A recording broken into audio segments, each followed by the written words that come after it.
Dan Dolev is a senior fintech analyst at Mizuho. Dan, thanks very much for joining us. I was pulling through some old notes from other firms, sort of trying to average out what the loan payments might be when they resume. On the low end, I saw something like $210 from Wells Fargo per month. On the high end, maybe $460. Why don't you think that would impact spending or buy now, pay later payments? Yeah, actually, it's a great point, and I totally agree with those numbers. Those are the same numbers that we got. I think we don't say it's not going to impact, but what we say today in our survey, which is about 300 users of buy now, pay later, is that the impact is going to be lower than what people think. So obviously there's going to be an impact, but it's going to be much more muted than a lot of people are thinking. So I think if you just look at our survey, about 50% of buy now, pay later users, Firm, Klarna, Square, Afterpay, et cetera, PayPal, have student loans. The other 50 don't. On average, the impact to the industry is like just short of 2%. So it's actually not that much if you take it like with the big fear. Are the people who have the student loans healthier financially otherwise? It's a great question, and I think that's the answer. There's a clear link between having student loans and household income. So what we found out is that people that have student loans have higher incomes. Yeah, about $10,000. College educated. Exactly. Yeah. Right. So it actually you kind of know it intuitively. But seeing it in a survey makes sense. So it's about 80,000 on average for student loan people that with student loans versus like 69 or 70,000 excluding.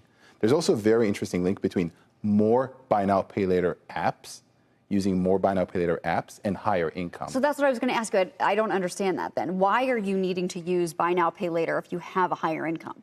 So it's relatively higher. Right, so if you're thinking about sort of the average household income for the buy now pay later user in our survey is about 80,000. With student loans or 69 without student loans. But it's still like kind of not sort of if you're making 150 or 200,000 a year, you're not going to be using buy now, pay later. So on average, on a relative basis, they're a little bit better off than a non-college educated without student loans. And but hence, still use it. you think that fact will blunt the impact of the resumption of payments on the economy? Partly. It will. It has to. There has to be some impact, but I think the fear factor is much bigger than what we're going to end up seeing. I mean, people are worried. I was talking to the management of a firm. I mean, they know that this is coming, and there's investors and management are concerned about it down the road in the fall. So I'm fascinated in general by these companies and these products, this buy now, pay later, because many of them, if you sort of follow the rules, you are more or less getting free money. You're paying them off, and there is no interest. And so are people using these instead of credit cards, in addition to credit cards?